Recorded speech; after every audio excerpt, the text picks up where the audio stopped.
Hey guys, आज की कहानी में आप सबका स्वागत है। आज हमारे साथ है रवि और गोलू। ये दोनों रात के समय बैठे हुए थे। तो गोलू कह रहा था, रवि भैया कुछ भूतों की कहानी हो जाए ना। क्यों नहीं गोलू। दोस्तों, मैं हॉरर स्टोरी यानी कि भूतों की कहानी शुरू कर रहा हूँ। अगर आप 18 प्लस के हो तो ही कहानी देखो, इसमें भूत चुड़ैल की बातें की गई है। अगर आप 18 साल के नीचे हो तो ये कहानी आपके लिए नहीं है। चलिए शुरू करता हूँ डरावनी कहानी। 30 साल की अंजलि और उसके 2 बच्चे। उसने उसके पति को खो दिया था क्योंकि एक कार एक्सीडेंट में उसकी डेथ हो गई थी। इसकी वजह से अंजलि के ऊपर एक लड़का और एक लड़की की ज़िम्मेदारी आ गई थी। और उसकी दादी, ये तीनों 6 लोग वहाँ पर रहते थे। यानी कि एक फैमिली थी। एक घर था जो कि काफ़ी पुराना था। उसे करीब 200 साल हो गए थे उस घर को। उन्होंने उस घर के बारे में ज़्यादा कुछ पहचाना नहीं और वहाँ पर रहने के लिए चले गए। अंजलि ने उस घर की साफ़ सफाई की। 2-3 दिन उसके अंदर गए। उसके बाद उसका जो लड़का था वो ज़्यादा वीक था, यानी कि किसी के साथ बातचीत नहीं करना और अपने में ही रहना। और जो लड़की थी अंजलि के पीछे पीछे रहती थी। अंजलि क्या खाना बनाती है क्या नहीं, सब उसे देखने अच्छा लगता था। इन लोग एक दिन रह रहे थे। अचानक उस घर में एक एक मुसीबत आने लग गई। सबसे पहले तो अंजलि ने सोचा कि खिड़कियां साफ़ कर देती हो। फिर क्या था, अंजलि को वहाँ पर मक्खियाँ दिखाई देने लग गई। उसने स्प्रे मारा पर मक्खियाँ जाने का नाम नहीं थी। करीब 2 या 3 हज़ार के आसपास मक्खी थी। ऐसा लग रहा था कि मानो उस घर को कुछ हुआ है। उसके बाद अंजलि ने दूसरे दिन फिर से वही स्प्रे मारा, तब जाके मक्खियाँ जाने लग गई। वो सब हो गया। उसके बाद सीढ़ियों के ऊपर उसे अजीब से पैरों के निशान दिखने लग गए। अंजलि थोड़ा डर गई। उसे लगा कि ये लगता है मेरे बच्चे की शरारत है। इसके वजह से उसने ज़्यादा ध्यान नहीं दिया। एक रात अचानक अंजलि की आँख खुली तो उसने देखा कि कुछ तो आवाज़ आ रही है। तो उसने किचन में जाकर देखा तो वहाँ पर कुछ भी नहीं था। अंजलि को लगा कि शायद उसका वहम हुआ है। उसके बाद जैसे ही वो देखने गई कि उसके बच्चे सोए हैं या नहीं, तो वो कमरे में देखा तो उसने कमरे में जाके देखा तो उसके होश उड़ गए। उसकी बेटी थी वो हवा में उड़ रही थी और जो लड़का था वो घर में ही था नहीं। फिर उसके बाद उसने उस बच्ची को संभाला और अपने बिस्तर पर सुलाया। फिर क्या था, अंजलि पूरे घर में उसके लड़के को ढूंढ रही थी। उसके बाद उसका लड़का मिला एक कबर्ड में, यानी कि वहाँ पर। तो उसने देखा वो किसी के साथ बातचीत कर रहा था, पर भले ही उसके पास मोबाइल ना हो। फिर अंजलि ने कहा, अरे बेटा किससे बात कर रहा है, यहाँ पर तो मेरे अलावा तो कोई भी नहीं है।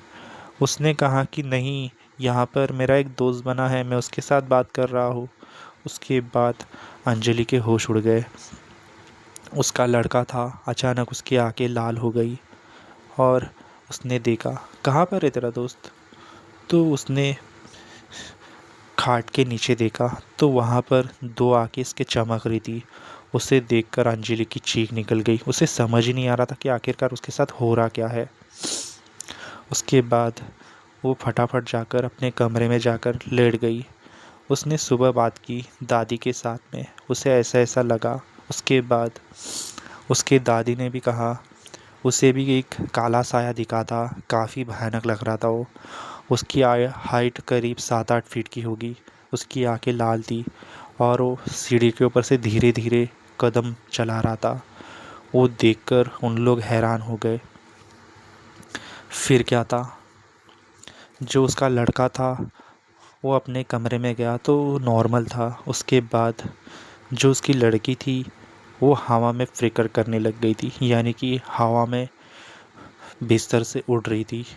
फिर अंजलि ने उसके पैर घसीटे और उसे बिस्तर पर लाया। उसने कहा, ये क्या हो रहा है मेरे बच्ची के साथ, कहीं कुछ गड़बड़ तो नहीं।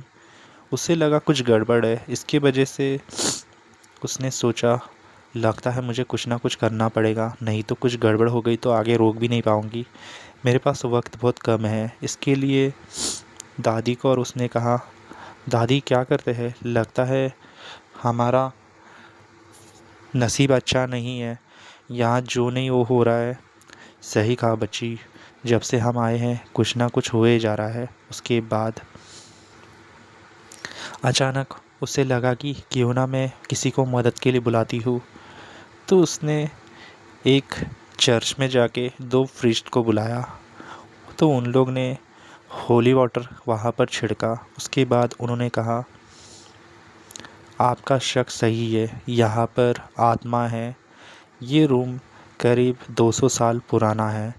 इसे बंद हुए काफ़ी ज़माना हो गया है। आपने इस घर को क्यों ख़रीदा? उसके बाद उसने कहा, हमें पता नहीं था आखिरकार इस कमरे में है क्या। तो उसने कहा, फरिश्तों ने कहा, ये हमारे बस की बात नहीं है। लगता है हमें जिसके बारे में ज़्यादा जानकारी है उसे ही बुलाना होगा। तो उन लोग ने फादर चर्च को बुलाया। उसके बाद उन्हें बहुत जानकारी थी। उन्होंने अंदर जाकर बाइबल पढ़ने लग गए। उतने में जो लड़की थी वो तड़पने लग गई और जो ईविल स्पिरिट होते हैं वहाँ पर उन्हें दिखने लगे। उन लोग ने कहा, क्या करें, लगता है ये एक नहीं बहुत सारे हैं, इन्हें हटाने में हमें काफ़ी समय लगेगा। फिर वो फादर से उन्होंने बाइबल पढ़ते पढ़ते करीब उन्हें 2-3 घंटे निकल चुके थे। आधे से ज़्यादा स्पिरिट थे वो वहाँ से भागने और दौड़ने लग गए। लेकिन ताज्जुब की ये बात थी कि उस घर में इतने सारे स्पिरिट्स आए कहाँ से थे। अंजलि यही बात जानना चाहती थी। तो फादर ने उनसे कहा, यहाँ रहकर कुछ मतलब नहीं है। ये आत्माओं ने सब जगह पे कब्ज़ा कर लिया है और ये 1-2 नहीं, 3 नहीं, 4 नहीं, 100 नहीं, करीब 200 है जो कि इनको बुरे तरीके से बनाया गया है। और जो कोई भी इस घर में रहेगा वो ज़्यादा दिन तक यहाँ टिक नहीं पाएगा। उसके बाद अंजलि के होश उड़ गए। उसने कहा कि क्या करूँ, मुझे समझ नहीं आ रहा है। उसने फादर ने कहा उनसे, देखो तुम्हारे पास वक्त बहुत कम है। अगर तुम यही इस घर में रहोगी तो वो स्पिरिट तुम्हें नुकसान पहुंचा सकती है और तुम्हें हानि भी हो सकता है। इसके वजह से तुम्हारी फैमिली को तुम्हारी जान प्यारी है तो तुम अभी ही यहाँ से चली जाओ।